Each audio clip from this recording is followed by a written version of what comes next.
Hi అండి. నమస్తే. Welcome to అమ్మాయి లోకం. అందరూ ఎలా ఉన్నారు? నేనైతే చాలా బాగున్నాను. మీరందరూ కూడా బాగుండాలని మనస్ఫూర్తిగా కోరుకుంటున్నాను.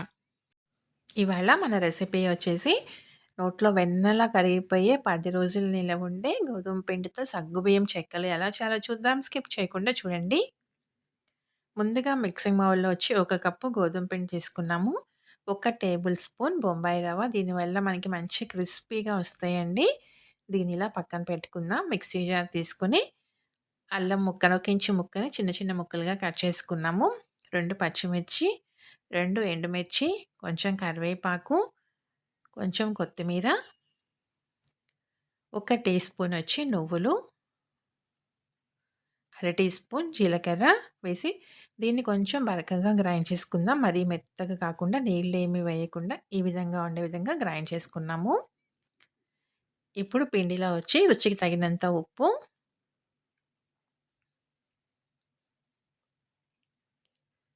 ఒక 2 టేబుల్ స్పూన్లు కాగబెట్టుకున్న వేడి వేడి నెయ్యి వేసుకుందామండి.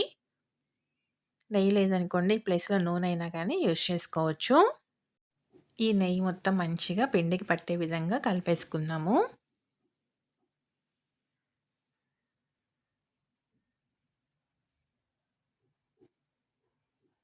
ఇలా కలుపుకున్న తర్వాత మనం గ్రైండ్ చేసి పక్కన పెట్టుకున్న మసాలా కూడా కలిపేసుకుందాం. తర్వాత ఒక 2 టేబుల్ స్పూన్లు సగ్గుబియ్యం అండి. ఒక అరగంట ముందుగా నానబెట్టుకొని పెట్టుకున్నాము. చక్కగా నానిపోయినాయి. పిండితో పాటు కలిపేసుకుందాము.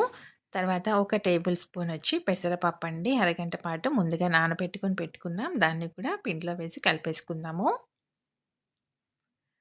మనకి పెసరపప్పు, సగ్గుబియ్యం చక్కగా నాని ఉండటం వల్ల ఏంటంటే, వేగిన తర్వాత మంచి క్రిస్పీగా తినేటప్పుడు చాలా కమ్మగా ఉంటుందండి టేస్ట్. ఇప్పుడు తగినన్ని నీళ్లు పోసుకొని దీన్ని గట్టిగా మనం చపాతీ పిండి ముద్దలాగా కలిపేసుకుందాము.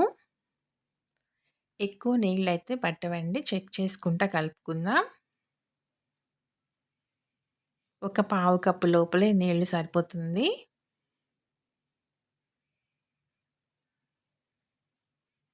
పిండి అస్సలు పలచన కాకూడదండి. గట్టిగా కలుపుకుందాము.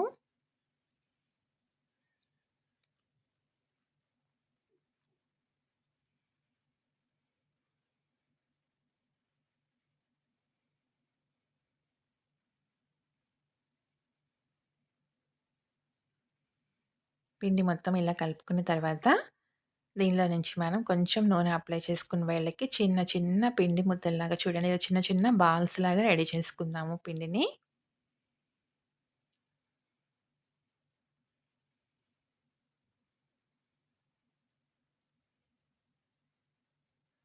అంతేనండి. అన్నీ ఇలా రెడీ చేసుకొని పక్కన పెట్టుకున్నాం. ఇప్పుడు ఇక్కడ పాలిథీన్ కవర్ తీసుకున్నాము. కొంచెం నూనె అప్లై చేసుకుందామండి ఒక సైడు.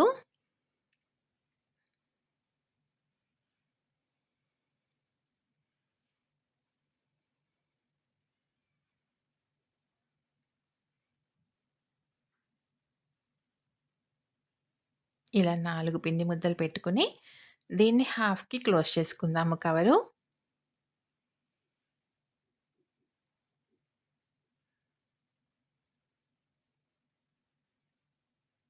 ఫ్లాట్‌గా ఉన్న గిన్నె కానివ్వండి, ప్లేట్ కానివ్వండి, ఏదైనా గాని తీసుకొని ఇలా ప్రెస్ చేసుకున్నామనుకోండి, ఎట్ ఏ టైమ్ మనకి ఎక్కువగా అయిపోతాయన్నమాట. చెక్కలు రెడీ అవుతుంది. ఇక్కడ నేను చిన్న కవర్ తీసుకున్నాను. పెద్ద కవర్ తీసుకున్నారనుకోండి, ఎట్ ఏ టైమ్ మనకి 10, 12 చెక్కలు కూడా రెడీ చేసుకోవచ్చనమాట.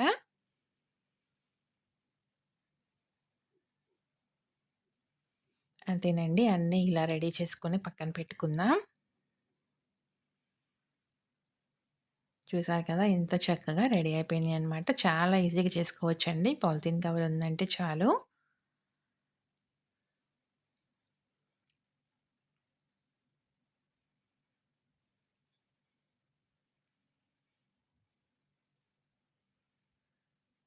అన్నీ ఇలా ప్రిపేర్ చేసుకొని పక్కన పెట్టుకుందాము. వేయించుకోవడానికి మనకి వీలుగా ఉంటుంది.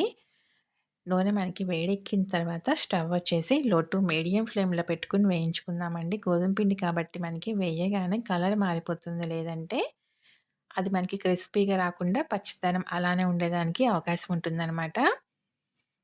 అందుకని మనం స్టవ్ వచ్చేసి లో టు మీడియం ఫ్లేమ్‌లో పెట్టుకొని వేయించుకున్నామనుకోండి, చక్కగా లోపల దాకా మంచి క్రిస్పీగా వేగుతాయి. పట్టినన్ని వేసుకొని 2 పక్కల ఎర్రగా కాల్చి తీసుకుందాం.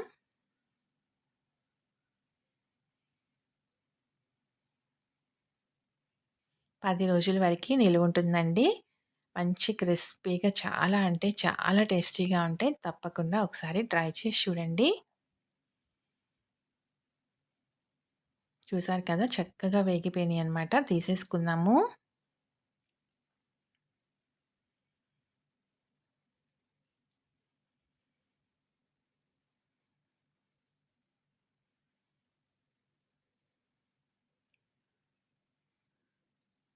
తప్పకుండా మీరు ట్రై చేసి చూడండి. మీకెలా వచ్చిందో కూడా నాకు తప్పనిసరిగా కమెంట్ చేయండి.